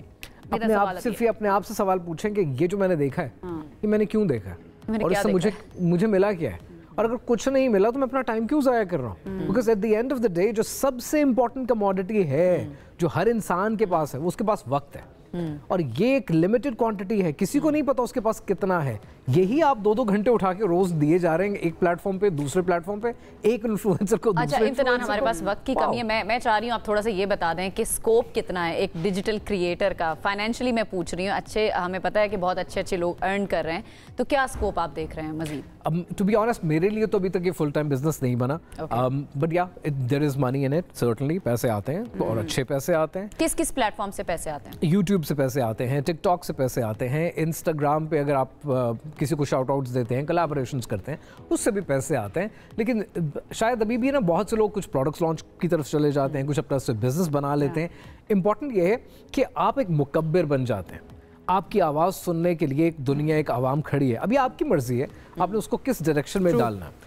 एक बार अगर आप मुकब्बिर बन गए और आपकी आवाज़ एम्पलीफाई होती है दुनिया में, आप उसको पॉजिटिव यूज़ करें, नेगेटिव यूज़ करें, प्रोडक्ट बनाने के लिए यूज़ करें, पैसा कमाने के लिए यूज़ करें, पैसा बन जाता है। पैसा is secondary in this business. Rules, values, that is mandatory. वो पहला सवाल है। अगर वहाँ आपने गलती कर दी, उस पैसे का कोई फायदा नहीं। कुछ निशेस जल्दी से शेयर कर दें देखने वालों के लिए कि राइट नाउ 2025 नवंबर शुरू हो गया, उसके अंदर अगर कोई बनना चाहता है इन्फ्लुएंसर या यूट्यूब शुरू करना चाहता है, किस निश के अंदर करे तो कामयाब हो सकता है? देखिए, एंटरटेनमेंट हमेशा चलता है। एंटरटेनमेंट के अलावा जो फनी चैनल्स होते हैं वो हमेशा चलते हैं, जो आपको हंसाते हैं। इसके अलावा डार्क ह्यूमर के अलावा डार्क हॉरर सीरीज बहुत चलती हैं। मुझे भी समझ नहीं आ रहा क्यों होता है। हम बीइंग ए मिलेनियल हम डरते थे और हम इन चीज़ों में ज़्यादा नहीं घुसते थे। लेकिन आज मुझे नहीं पता जेन जी इतने खौफनाक ड्रामे और हॉरर सीरीज बिलीव इन मेटाफिजिकलिटी, वो उनके लिए मजाक हो चुका है।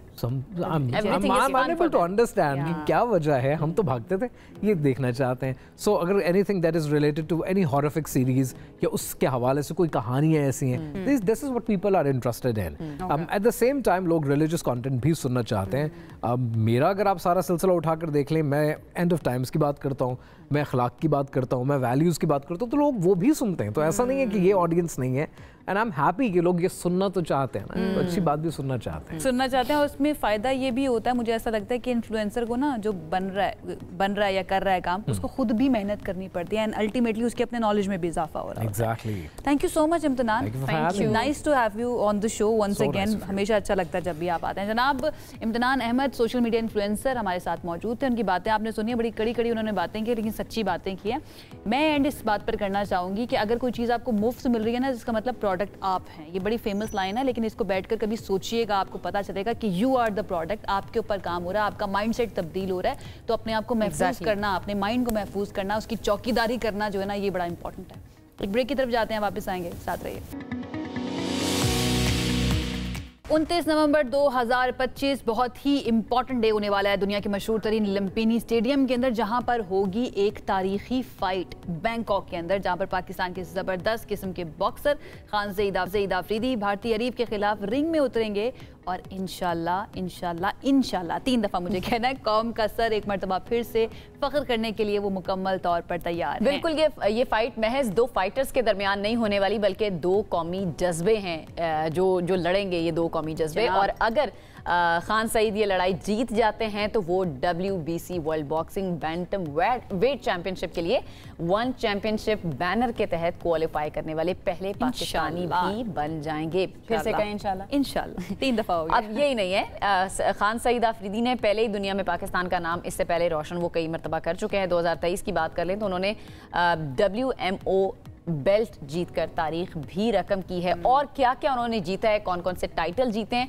तो हमने सोचा कि खान तैयारी कैसी है उनकी। हाँ, हमारे साथ मौजूद हैं, वो उनको वेलकम करते हैं। खान सईद आफरीदी, अस्सलाम वालेकुम। वालेकुम सलाम। प्रीति साहब, अल्हम्दुलिल्लाह ठीक ठाक। कैसा चल रही है तैयारी, कैसी चल रही है? तैयारी तो अल्लाह का शुक्र है बहुत अच्छी चल रही है जी। बस तैयारी के लिए हम जो है ना, पाकिस्तान में फ़िलहाल तो इधर ही चल रही है, लेकिन असल तैयारी जो है हमारी वहाँ बैंकॉक में जो ट्रेनिंग कैंप है वहाँ इंशाल्लाह असल तैयारी वहाँ स्टार्ट है। मेंटली तौर पर तैयारी शुरू हो चुकी है? मेंटली तौर इंडियन हरीफ होगा सामने, भारतीय हरीफ होगा। नहीं, ये फर्स्ट टाइम नहीं है। फर्स्ट इससे पहले भी मैं इंडियन हरीफ को हरा चुका हूँ, लेकिन ये कि ये थोड़ा टफ इसलिए भी ये मई जून के बाद आ रहा है ना जरा, तो आपको पता है हमारे जज्बे थोड़े ज्यादा हाई हैं। इंशाल्लाह ये भी उम्मीद पूरी है और अपने ऊपर भरोसा है इंशाल्लाह पर कि। अच्छा, वैसे नर्वसनेस होती है, कॉन्फिडेंस होता है, क्या चल रहा होता है जब खास तौर पर आप इंडियन हरीफ के साथ, जिस तरह आपने पहले भी कहा कि मैं कर चुका हूँ ये फाइट, उस वक्त जहन में क्या चल रहा होता है? बिल्कुल, रिंग से पहले जो है ना थोड़ी सी घबराहट होती है, लेकिन जब रिंग में उतरते हैं फिर सब चीज़ें भूल जाते हैं। फिर बस अपने पे यही होता है कि इंशाल्लाह ये हर हाल में मैच जीतना ही है, क्योंकि हर कोई यही कहता है कि हर किसी से हार जाओ लेकिन इंडिया से नहीं हारना। बस वो जज्बा और यही चीज़, और दूसरे के थोड़ा मतलब जाने से पहले कुछ नमाज और दुआएं इस तरह पढ़ के थोड़ा दिल तो सुकून से होता है कि इंशाल्लाह अल्लाह साथ है मेरे। तो बस ये जज्बा लेके हम जाते हैं और अल्हम्दुलिल्लाह बस हमें मतलब जो दिल में आता है वो पता ही नहीं चलता कि मैं कैसे कर रहा हूँ, मतलब एक जज्बे अल्लाह की मदद भी बिल्कुल ऐसे ही है। अच्छा आपको आज जो है ये प्रेशर नहीं बिल्डअप कर देती हैं कि इंडियन हरीफ है और अगर मैं तो सिर्फ मेरी हार नहीं होगी, मेरी कौम जो है या मेरे जो घर जाके जो घर वाले हैं वो भी बड़ा गुस्सा होंगे कि तुम हार की क्यों आ गए? प्रेशर नहीं बिल्डअप करता है? प्रेशर तो होता है, लेकिन जब ये सोच समझ के खेलते हैं कि बस मैं ये जब भी इंडिया के खिलाफ खेलता हूँ मैं ये कहता हूँ कि मेरा आखिरी मैच है, इसके बाद मतलब मैं अगर हार गया तो खत्म हो जाएगा सब कुछ, मतलब आखिरी समझ के एनर्जी लगा देते हैं, पूरी एनर्जी, चाहे इसमें कुछ भी हो जाए लेकिन ये मैंने जीतना है। हमें आपसे पूरी उम्मीदें हैं और वैसे कहा जाता है कि हार जीत गेम का हिस्सा होती है, कोई मसला नहीं, कोई हार भी जाए, लेकिन आप ज़ाहिर है काफ़ी पुरुम्मीद नज़र आ रहे हैं। अच्छा, इससे पहले कि आप अपनी थोड़ी सी जर्नी हमें बताएं, आप कौन कौन से टाइटल अभी तक जीत चुके हैं? जर्नी तो ये कि मेरे स्टार्ट जो था मेरा कराची से ही है। मैं छोटा था, 7-8 साल की उम्र से मैंने कराटे स्टार्ट किया था। फिर इसके बाद आहिस्ता आहिस्ता ये मतलब कराटे अपने जो वेट कैटेगरी था या अपने डिवीज़न उसमें मैं टॉप पे था। फिर इसके बाद 2008-9 में ये किक बॉक्सिंग में भी अपने वेट में बहुत अच्छे मतलब जितने भी फाइटर थे सबको नॉकआउट ही किया था। फिर 9 में या 10 में इस तरह कोई सिंध गेम हुए थे, उसमें जो है ना मुए थाई का बताया कि मुए थाई गेम आ रहे, तो वो रूल तो किसी को नहीं पता था, लेकिन बस है कि मुए थाई। मैंने कहा ठीक है, वो भी जितने भी मतलब डिस्ट्रिक्ट या डिवीज़न के लोग आए थे, सक्कर, हैदराबाद, इस तरह उन सब में मैं टॉप पर ही आ गया था। फिर मैंने कहा कि इस गेम को मैंने जारी करना है। फिर मैंने अपने कोचेज़ और उनसे टीचर से मशवरा किया कि ये मैं कहाँ सीख सकता हूँ। मैंने कहा ये तो यहाँ पर नहीं है, तो थाईलैंड में। तो फिर 2010 में फर्स्ट टाइम मैं थाईलैंड गया। जब थाईलैंड गया तो बिल्कुल सीनियर ये सारी चीज़ें चेंज थी वहाँ की, क्योंकि वो रूल और वो फाइटिंग का मतलब डिफरेंस तो बताएं ना, एक नॉर्मल बॉक्सिंग में और ये मुए थाई बॉक्सिंग, इसके में क्या फ़र्क होता है? दो तीन एक्शंस भी मैं कहूँगी करके ज़रा दिखा दें। बिल्कुल, इसमें डिफरेंस ये है कि बॉक्सिंग सिर्फ पंच होती है, वो बिल्कुल डिफरेंट है। और मुए थाई ये कि इसमें एल्बो सबसे ख़तरनाक, जो एल्बो ये फेस पे भी हिट होता है, बॉडी पे, और नी जो है ये फेस पे हिट होता है, बॉडी पे हिट होता है, और ये बड़ी टेक्निकल गेम है और बड़ा ख़तरनाक गेम है। इवन के जो प्रोफेशनल फाइटर है वो डेथ सर्टिफिकेट साइन करते हैं। आप भी करके जाते हैं? जी, हम मुझे ये बताएं आपकी अम्मा इजाज़त कैसे देती हैं फिर इस चीज़? बस उनको तो ये नहीं बता देंगे ये चीज़ें। अच्छा, उनको नहीं पता था। अच्छा, टाइटल्स के आप बारे में बता रहे थे, ये वाला टाइटल कहाँ से आपने जीता है, कौन सा? ये टाइटल मैंने अभी इसी 2025 का ये टाइटल है। इससे पहले 2022 में मैंने WMO वर्ल्ड टाइटल जीता था, और ये इंटरनेशनल टाइटल है। ये भी इसके लिए मैंने काफ़ी मेहनत की थी। ये बंगला स्टेडियम में हुआ था, वहाँ पे हर साल हर महीने चैंपियन बेल्ट की फ़ाइट होती, तो उसके लिए मैंने क्वालिफाई किया, और अलहमदुलिल्लाह ये फाइट टफ फाइट थी, लेकिन ताई के अगेंस्ट थी और जीत गए थे। अच्छा, महंगी गेम है बॉक्सिंग, अगर महंगी है तो फिर आप कैसे एक्सपेंसेस अपने किस तरह से मीट करते हैं? महंगी तो बिल्कुल हर गेम में महंगा होता है अगर आप इंटरनेशनल या प्रोफेशनल लेवल पे करते हैं, क्योंकि इसकी मेन चीज़ डाइट होती है, आपकी ट्रेनिंग कैंप होते हैं, वो अगर आप नहीं करेंगे तो आप वो परफॉर्मेंस नहीं दे सकेंगे। बिल्कुल कुछ स्पॉन्सर मिल जाते हैं, लेकिन बड़ी मुश्किल से मिलते हैं। हाँ, पाकिस्तान में हम यही कहते हैं कि अगर हम पे कुछ थोड़ा सा भी अगर वो स्पॉन्सर अच्छा करें तो हम और अच्छी परफॉर्मेंस दे सकते हैं दुनिया में, पाकिस्तान का। अब मुए थाई में मैं लास्ट टाइम में मेरी जब ये इससे पहले फ़ाइट हुई थी, इस बेल्ट के लिए मैं क्वालिफाई कर रहा था, तो उसमें किसी के तस्वर में भी नहीं था कि मैं पाकिस्तानी फ़ाइटर भी मुए थाई में खेल रहा है। जब मैंने एंट्री की और मेन इवेंट फाइट था मेरा, तो जितने ऑडियंस थे वो इतने हैरान हो गए थे कि शौक कहे कि मेन इवेंट और वही पाकिस्तानी फाइटर और अगेंस्ट म्यांमार का था।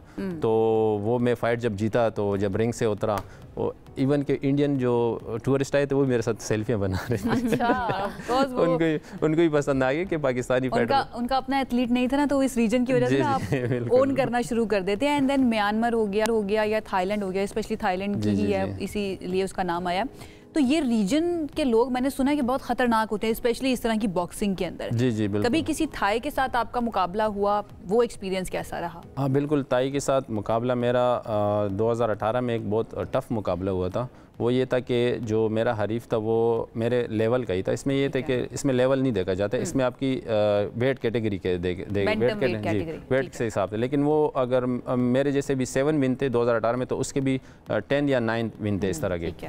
बेल्ट एक तो ये मसला है कि मेरे साथ कोई टीम नहीं होती है प्रॉपर पाकिस्तान से, मैं अकेला जाता हूँ वहाँ पर। जिस ट्रेनिंग कैंप में ट्रेनिंग करता हूँ वही फिर मेरे सपोर्ट में आ जाते हैं, मतलब वही कोचिंग करते हैं। वो ताई वही स्टेकहोल्डर्स सुन रहे हैं ना, आप उनके साथ टीम क्यों नहीं भेजते? अच्छा, बाकी प्लेयर्स के साथ कौन कौन सी टीम में क्या क्या होता है उनके साथ? जैसे बॉक्सिंग हो गई, इस तरह और चीज़ें हो गई, कराटे हो गई, उनकी तो पूरी टीम होती है। कोच जाते हैं उनके, जो है ना मेन चीज़ आपका कोच होता है, जो आपकी ज़ुबान में आपको समझाए, थोड़े और मोटिवेट हो जाते हैं। अगर आपको एक ताई आपके बैक पे खड़ा हो तो आप उसके क्या मतलब एक ये भी होता है। क्या मैकेनिज्म क्या होना चाहिए? आप जो दूसरे कंट्रीज की टीम्स को देखते हैं, उधर क्या सिस्टम है, थोड़ा सा जरा उसके बारे में बताएं, सो दैट दूसरी टीम जो आती है ना, वो मैं आपको बताऊं कि वो जूनियर से लेकर वो सीनियर तक उनकी पूरी टीम होती है। वो जूनियर जो मेन के अंडर एज होते हैं, वो एमेचर मतलब छोटी फाइटर जो होती है उनसे वो तैयारी करते हैं और वो प्रोफेशनल लेवल तक पहुंचाते हैं। वहीं से एक्सपोजर उनको मिलना शुरू हो जाता है। उनके साथ उनकी फैमिली तक आती है, बच्चों के साथ उनको सपोर्ट करने के लिए। जो भी इवेंट होते हैं उसमें 3 कैटेगरी होती है, एक जूनियर कैटेगरी, एक एमेचर सीनियर और एक प्रोफेशनल होती है। वही जूनियर आगे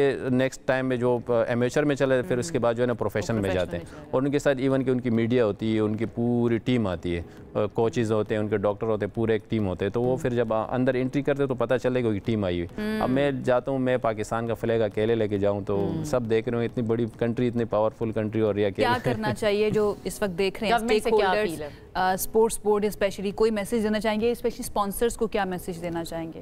स्पॉन्सर्स को तो यही कि अगर आप जैसे स्पॉन्सर मतलब हम एथलीट, एक मॉडल, एज अ मॉडल भी होते हैं, एक एम्बेसडर भी होते हैं। अगर हम पे थोड़ा सा भी खर्च करें तो हम पाकिस्तान का नाम पूरी दुनिया में रोशन करते हैं।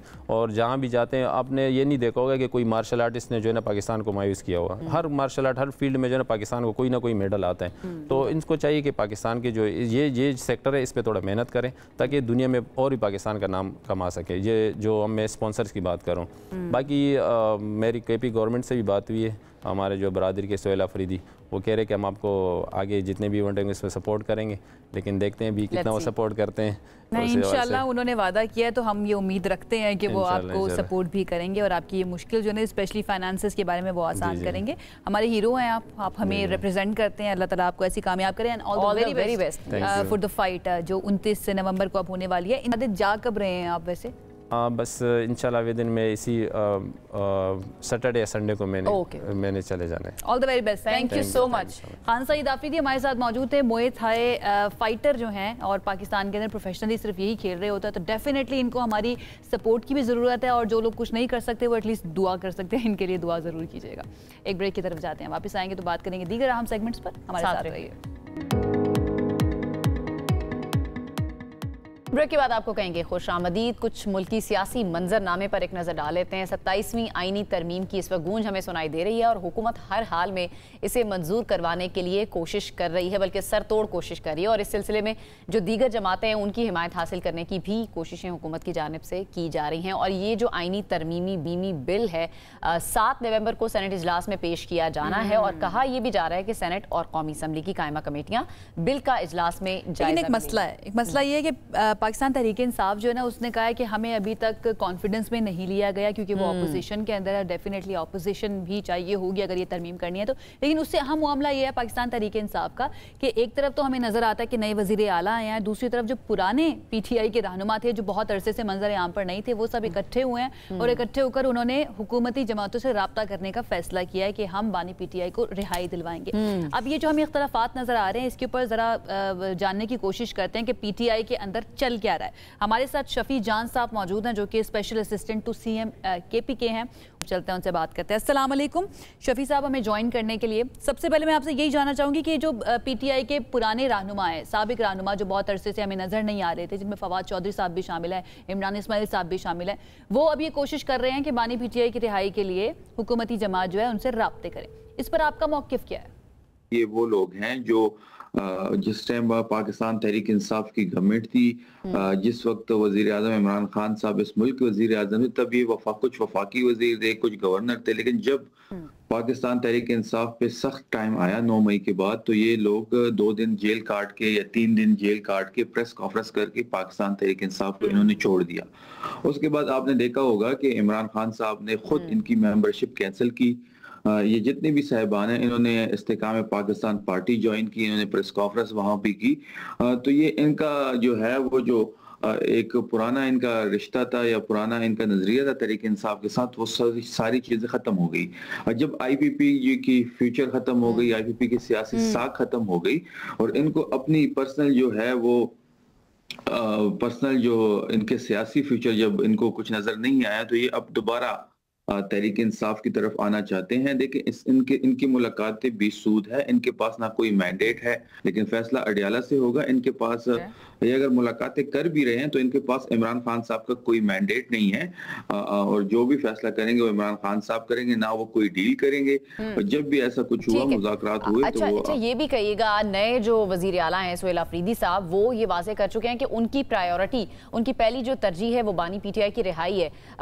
ये जो उनकी पॉलिसी है, इस पर आपका क्या मौक़िफ़ है? वैसे तो कहा जा रहा है केपी के और बहुत सारे मसाइल हैं, उस पर फोकस करना चाहिए, लेकिन वो कह रहे हैं कि उनका जो फोकस है वो रिहाई पर है।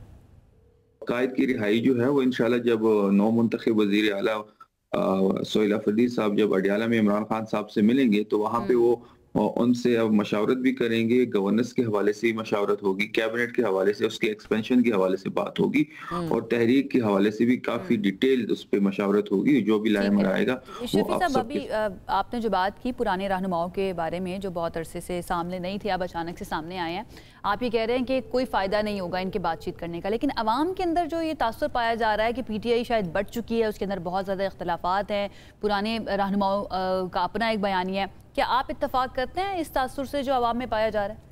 जो साबिक रहनुमा है जिन्होंने मुश्किल वक्त में तहरीक इंसाफ को छोड़ा, हमारे वर्कर उसको कभी एक्सेप्ट नहीं करेंगे।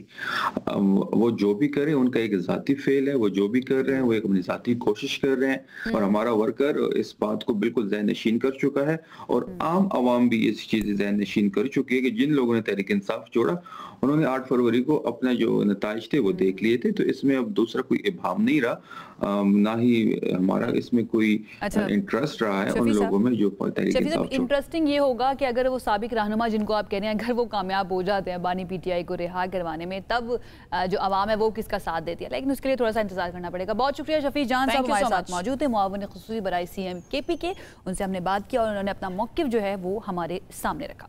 आगे बढ़ते हैं, थोड़ी सी ज़रा बात करें पाकिस्तान के अंदर हेल्थ का शोबा जो है, हेल्थ डिपार्टमेंट वो किस तरह से काम कर रहा है, स्पेशली इमरजेंसी की जब बात आती है तो वो बड़ा इंपॉर्टेंट हो जाता है, क्योंकि इमरजेंसी वो लम्हा होता है या इमरजेंसी डिपार्टमेंट के अंदर वो पेशेंट्स लाए जाते हैं जो समटाइम्स ज़िंदगी और मौत के दरमियान लड़ रहे होते हैं, और उस वक्त उनको सही हेल्थ केयर मिलना जो है ना वो बहुत ज़्यादा ज़रूरी हो जाता है। हमारे मुल्क में हादसात हों, कुदरती आफात हों, दिल के दौरे पड़ना, फालिज होना, ट्रॉमा और सांस की बीमारियों जैसे हंगामी केसेस जो हैं उसके अंदर अब हमें नज़र आ रहा है कि तेज़ी से इजाफा हो रहा है। स्टैट्स ये बताते हैं एक मजबूत इमरजेंसी मेडिसिन निज़ाम न सिर्फ फौरी तिब्बी इमदाद फराहम करता है बल्कि कीमती इंसानी जानें बचाने में बुनियादी किरदार भी अदा करता है, लेकिन अनफॉर्चुनेटली बताइए अनफॉर्चुनेटली पाकिस्तान में इस पर इतनी कोई खास तवज्जो दी नहीं जा रही है। इमरजेंसी के तरबियत याफ्ता अमले की बात कर लें या जदीद सहूलियात की बात कर लें, उसकी बहुत बड़ी कमी है और ये बहुत बड़ा चैलेंज पाकिस्तान के लिए बना हुआ है। अगर अस्पतालों में इमरजेंसी सर्विसेज को आलमी मयार के मुताबिक मुनज़्ज़म किया जाए, तरबियत दी जाए स्टाफ को, इमरजेंसी फिजिशियंस की तादाद उसको बढ़ाया जाए और हंगामी सूरत हाल में रिस्पॉन्स सिस्टम को मौसर बनाया जाए,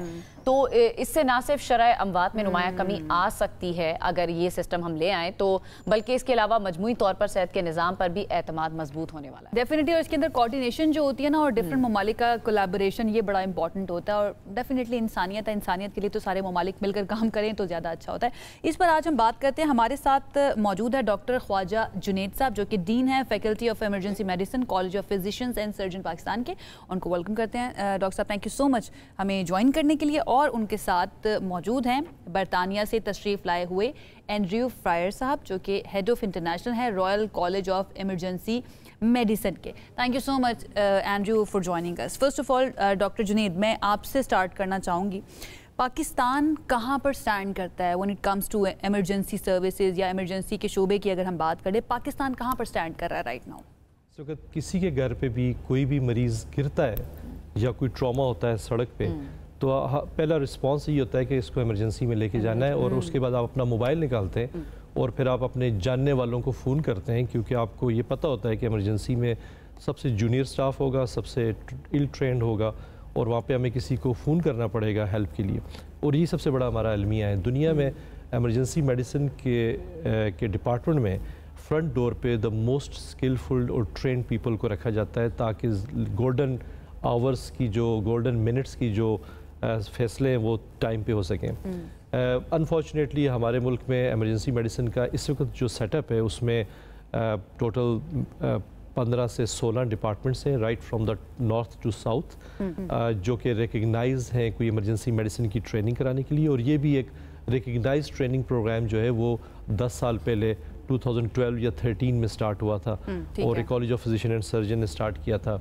और उसमें इस वक्त अगर आप गिने चुने कंसल्टेंट्स देखें तो वो 35 से 40 कंसल्टेंट्स हैं। बेसिकली रीज़न यही है कि हमारे यहाँ स्ट्रक्चर नहीं है, इसको कभी भी गवर्नमेंट ने या पॉलिटिकल कॉरिडोर्स ने इस चीज़ को अडॉप्ट नहीं किया, क्योंकि हमारे मुल्क में जो प्रैक्टिशनर है वो जो कंसल्टेंट है वो अपनी प्राइवेट प्रैक्टिस करता है। मैं जिस डिपार्टमेंट में काम करता हूँ, डॉक्टर साहब आप जो बात करें इसका मतलब ये हुआ कि हमारे पास तरबियत याफ्ता अमला यानी तरबियत देने के लिए वो है ही नहीं चीज़ें, और फिर तादाद की कमी, ये दो हमारे बड़े मसाइल हैं। तीसरा बड़ा कंसर्न सिस्टम नहीं है। सिस्टम मीन्स कि किसी भी अच्छा ये अच्छी बात ये है कि हर हॉस्पिटल में इमरजेंसी डिपार्टमेंट है, बेड्स हैं, ECG मशीन है, कहीं CT स्कैन भी हो जाता है, बाकी चीज़ें भी हो जाती हैं। सिर्फ ह्यूमन रिसोर्स का स्किल नहीं है और वहाँ पे किसी ने सिस्टम नहीं बनाया हुआ। अब आप एक अस्पताल में आप कहते हैं जी कि 700 मरीज़ देखे जाते हैं, और मैं अगर उस अस्पताल का विज़िट करता हूँ मैं कहता हूँ ये सिर्फ और सिर्फ 250 मरीज़ एक्चुअल इमरजेंसी हैं, और बाकी सारे जब 2 बजे सरकारी OPD बंद होती है वो डाइवर्ट होकर इमरजेंसी में आते हैं और उसको चोक कर देते हैं। तो इसलिए ये सिस्टम नहीं है। तो बाज़ लोग इस वजह से भी डरते हैं इधर आने से कि देयर इज़ नो सिस्टम।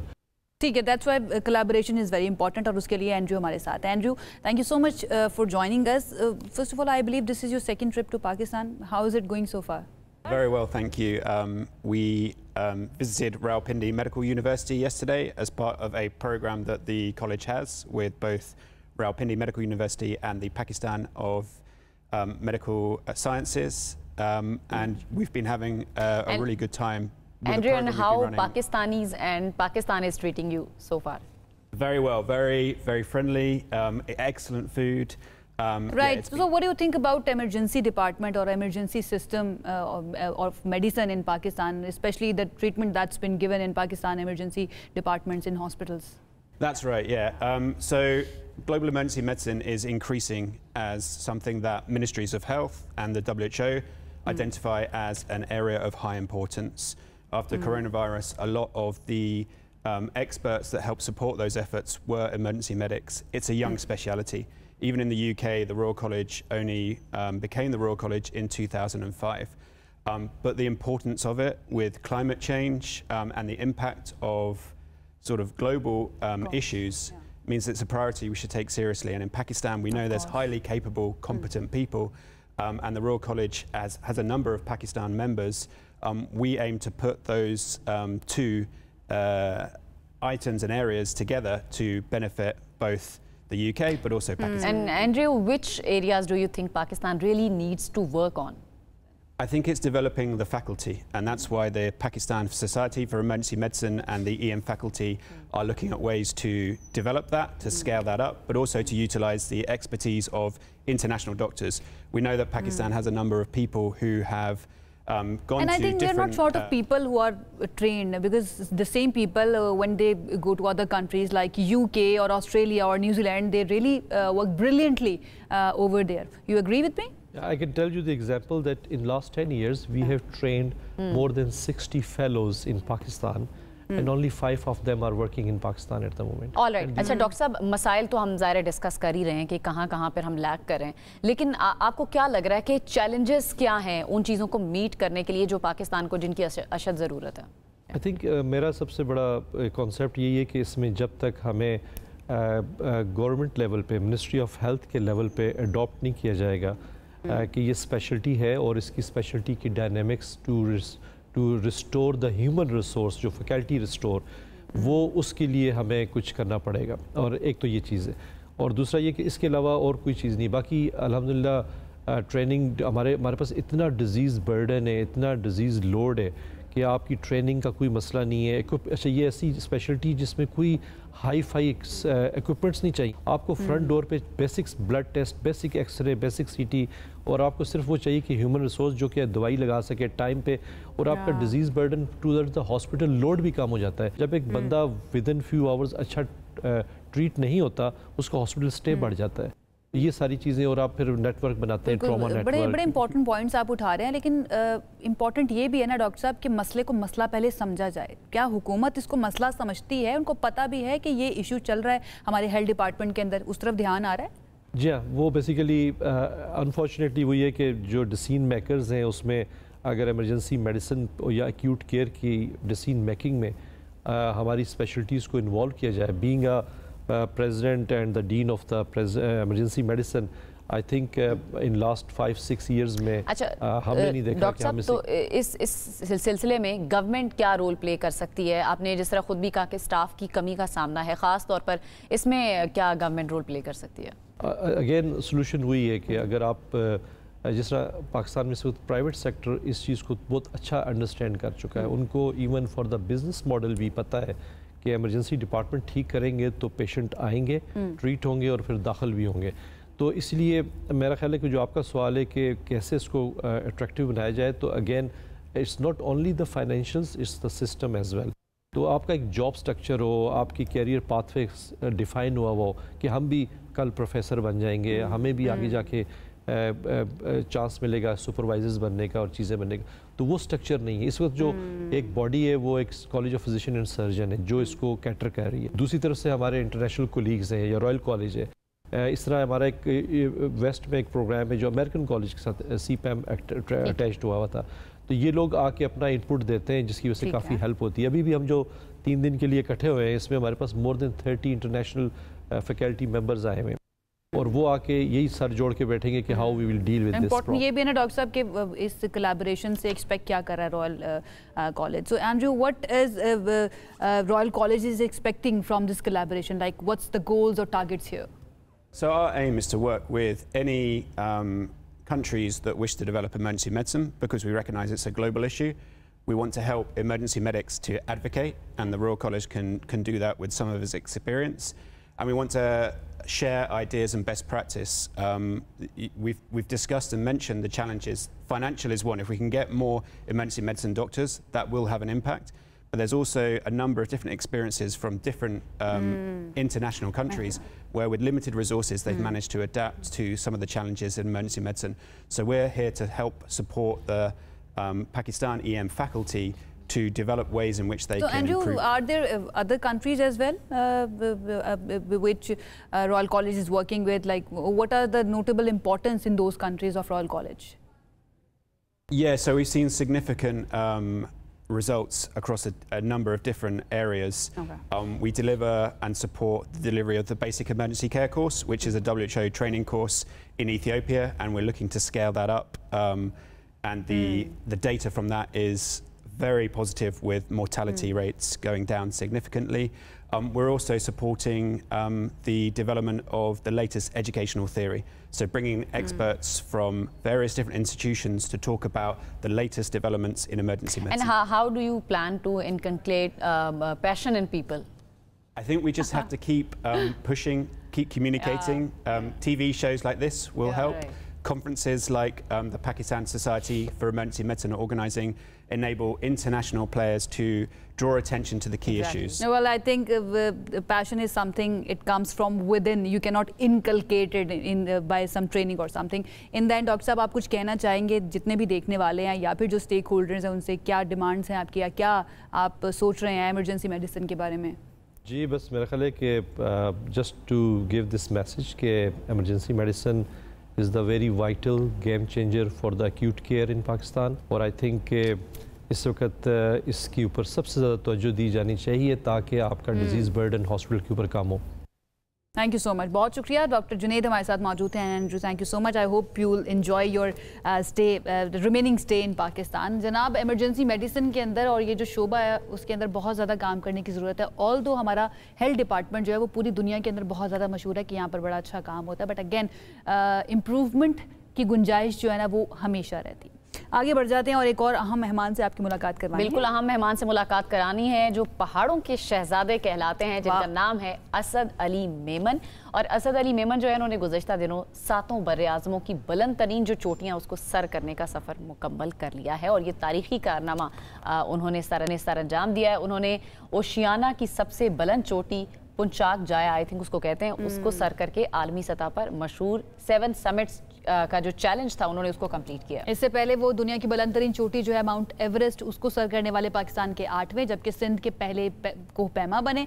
उन्होंने 2019 में यूरोप की माउंट एल्ब्रूस, जबकि 2020 में जनूबी अमेरिका की, अब ये बड़ा इंपॉर्टेंट और बड़ा टंग ट्विस्टर है, अकोंकागुआ को सर बोल दिया आपने। असद अली जो है उन्होंने 2021 में अफ्रीका की किलिमंजारो और 2022 में शुमाली अमेरिका की माउंट देनाली को भी सर किया, जबकि उन्हें एंटार्क्टिका की माउंट विंसन को भी सर करने का एजाज़ हासिल हो चुका है। यानी कि तमाम कॉन्टिनेंट्स की सैर वो कर चुके हैं माशाल्लाह से। तो आज हमारे साथ मौजूद है, उनसे आपकी मुलाकात करवाते हैं। असद अली, अस्सलाम वालेकुम। असद, कैसे हैं आप? कैसा महसूस हो रहा है आपको 7 बर्रे आज़मों की बुलंद तरीन चोटियां सर करके?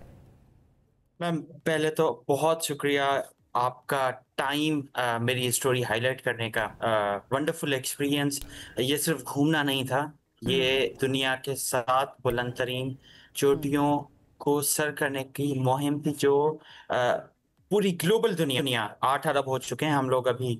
8 अरब की इस पूरी पॉपुलेशन में गिने चुने लोग, हाथों पे गिनने के बराबर उन्होंने इस मिशन को सर किया। उसमें से मैं निकल के उस एरिया से जहाँ पहाड़ नहीं है वहां तक जाना घूमने से बहुत ज्यादा अहम चीज थी। समिट करना था, मुश्किल फेस करना था विद नो माउंटेनियरिंग बैकग्राउंड। तो असद, ये बताएं ना, सबसे ज्यादा चैलेंजिंग आपके लिए कौन सी चोटी रही कि यहाँ पर मुझे कहीं ना कहीं डर महसूस हो रहा है ये इसको सर करना? मेरे केस में तो हर चीज चैलेंजिंग इसलिए भी है कि मैं जीरो से बिलोंग करता हूँ, मैं सी लेवल से बिलोंग करता हूँ। मुझे पहाड़ों पे जाने के लिए सिर्फ फ्लाइट नहीं पकड़नी होती, सिर्फ वहां जाना नहीं होता। वहां पे मैंने अपनी फिजिकल बॉडी को एक्लेमेटाइज करने के लिए एक्स्ट्रा दिन लगाने होते हैं, क्योंकि मेरी बॉडी यूज टू होती है जीरो लेवल के ऑक्सीजन पे। तो पहाड़ की मुश्किलात एक तरफ, अपनी फिजिकल बॉडी की मुश्किलात को कवर करना और फिर एक्स्ट्रा टाइम लगा के सर करना इज समथिंग एल्स जो लोगों को बहुत नहीं पता होता। लेकिन अगर हम बात करें पहाड़ों की मुश्किलात में, ऑब्वियसली एवरेस्ट दुनिया की बुलंद तरीन चोटी है। उसको सर करने में 2 महीनों की जिद्दोजहद, एक फाइटिंग स्पिरिट के साथ गया था मैं। अल्हम्दुलिल्लाह उसको सर किया और वो ही मेरी जिंदगी की क्या बात है आपकी। ऐसा ये बताइए, आगाज जो है वो कैसे किया, क्यों किया? खास तौर पर मैं ये जानना चाहूंगी। बुलंदी बुलाती है अपनी तरफ, अट्रैक्ट करती है? अट्रैक्ट तो मैम तब करेगी जब मेरे पास आसपास में पहाड़ होते, मेरी घर की खिड़की से मैं आंख बंद करूं और फिर खोलूं तो सामने पहाड़ होते हैं, तो फिर वो एक अट्रैक्शन होती। मैं तो रेगिस्तानी फ्लैट ट्रेन में रहता था। मैं बाय चांस वाई का कभी मुझे अंदाजा भी नहीं था कि क्यों या तो कभी मैं एक माउंटेनियर बनूंगा। ये तो अल्लाह ताला की तरफ से एक बुलावा था जो मैं इस्लामाबाद गया आज से 10 साल पहले। ना कभी अंदाजा था कि हम एक्सट्रीम स्पोर्ट्स में जाएंगे, ना कभी अंदाजा था कि मैं एक माउंटेनियर प्रोफेशनली सिंध से आप गिलगित से हो सकते हो, आप अस्करदूर से हो सकते हो, आप हर नॉर्दर्न एरिया के पास से हो सकते हो। फिर वो एक सेंसिबल चीज होती है। ये एक इलॉजिकल चीज थी मेरे आने से पहले, क्योंकि यहाँ से लोग पहाड़ों पे नहीं जाते। तो इस्लामाबाद का बाय चांस घूमने का सफर was ultimately a game changer for me that actually made me a mountaineer. Balochistan से भी डेफिनेटली आपने बहुत अच्छा काम किया, लेकिन और भी बड़े लोग हैं जो सिंध से बिलोंग करते हैं, बलूचिस्तान से बिलोंग करते हैं, जो कि कोहपैमा भी बने, उन्होंने बड़े बड़े कारनामे सर अंजाम दिए। अच्छा, अगला सवाल जो है मेरा आपसे ये है कि सबसे ज़्यादा आपको किस चीज़ ने मुतासर किया? क्योंकि आप जो बड़ी चोटियाँ हैं जितनी भी दुनिया के अंदर तकरीबन सब में जा चुके हैं, सबसे ज़्यादा मुतासर किसने किया आपको? एक्लेमेटाइज करने के लिए, ऑक्सीजन लेवल को नॉर्मलाइज करने के लिए 12 दिन मिनिमम मुझे चाहिए होते हैं। इर्रिस्पेक्टिव पे पहाड़ कौन सा है, उसकी बुलंदी कौन सी है। ये नहीं कि एवरेस्ट पे मुझे सिर्फ 12 दिन चाहिए। 6000 मीटर की चोटी पे जाने के लिए भी आपको 12 से 15 दिन चाहिए एक्लेमेटाइज होने के लिए, चढ़ने के लिए नहीं। अगर आप इन 7 सालों में जितनी मैंने चोटियां सर की हैं उसका कम्युलेटिव नहीं, मैं ये पूछना चाहिए, एक्लेमेटाइज करने के बारे में तो आप बता रहे हैं, ठीक है, लेकिन मैं ये पूछना चाह रही हूँ कि सबसे ज्यादा आपको किस चीज ने मुतासर किया? एक्लेमेटाइज के बारे में आपने बता दिया, मुतासर किस चीज ने किया, किस चोटी ने किया, ये बता दीजिए। जब आप पहाड़ सर करने जाते हैं ना, तो वहाँ की कम्युनिटी बहुत हम्बल होती है। वो ये नहीं देखते कि आप किस रीजन से हैं, आपका मजहब क्या है, आपका मुल्क क्या है, आपकी जबान कौन सी है। स्पेशली माउंटेनियरिंग कम्युनिटी बहुत ओवरवेलमिंग है, बहुत वेलकमिंग है। आप अभी भी अगर इसको जाएं और वो आप आप उनको ना बताएं कि आप किस एरिया से हैं, वो बहुत ज्यादा केयरिंग है। इसी तरीके से अभी मैं इंडोनेशिया से वापस आया हूँ। इंडोनेशिया जकार्ता लोगों को पता है, लोगों को बाली पता है, लेकिन पपुआ किसी को नहीं पता। वो एक ऐसा रीजन है जहाँ पे इंडोनेशिया में पहाड़ है, तो उनको कोई फर्क नहीं पड़ता था मैं पाकिस्तानी, उनको सिर्फ ये फर्क पड़ता था कि मैं एक पहाड़ सर करने आया हूँ, और वो मुझे बहुत अकोमोडेट करते थे। इसी तरीके से अमेरिका में भी है, इसी तरीके से नेपाल में भी है। नेपाल तो हम इंडिया का वहाँ पे ज्यादा इन्फ्लुएंस है, लेकिन फिर भी आप वहाँ पे अगर पहाड़ चढ़ने जाएं और एक यू रिप्रेजेंट पाकिस्तान, वहाँ बिल्कुल सही है। अच्छा असद चले, हमारे पास वक्त भी खत्म होने वाला है। व्हाट नेक्स्ट, आगे का मंसूबा आपका क्या है, क्या प्लानिंग है, कौन सी चोटी आपने टारगेट पे रखी हुई है कि ये अब मैंने सर करनी है? चोटियां तो चलती रहेंगी हर साल कोई ना कोई, लेकिन मेरा मकसद कुछ और है। मैंने ये जो 7 साल लगाए हैं उस रीजन से जहाँ पे इस पूरी माउंटेनियरिंग में अवेयरनेस नहीं थी, अब मैं एक ऐसा इदारा, एक ऐसा प्लेटफॉर्म बनाना चाह रहा हूँ कि यहाँ के लोगों को, क्योंकि यहाँ मैं इसलिए कह रहा हूँ कि जीरो अवेयरनेस। इस्लामाबाद में फिर भी चले, एक क्लब्स बने हुए हैं, लेक व्यू पार्क है, मरगला हिल्स है, शादरा है, फिर मरी 1-2 घंटे की ड्राइव पे, तो you can actually practice and you can do so many things. Karachi में बैठ के इस तरीके की फील्ड में आना, फिर इसको चलें, आपका इरादा बड़ा नेक है, आप दीगर लोगों को भी इंस्पायर जरूर कीजिएगा, लेकिन ये कहना कि चोटियां चलती रहती है, चोटियों पर चढ़ने ने ही आपको बनाया, तो इट इज़ वेरी इंपॉर्टेंट कि उनको प्रॉपर सिग्निफिकेंस दी जाए या इंपॉर्टेंस दी जाए। Asad, thank you so much. Thank you. और इसके साथ ही वक्त जो है हमारे शो का वो हो चुका है ख़त्म। आपसे करेंगे दोबारा मुलाकात, अपना बहुत ख्याल रखिए। अल्लाह हाफिज़।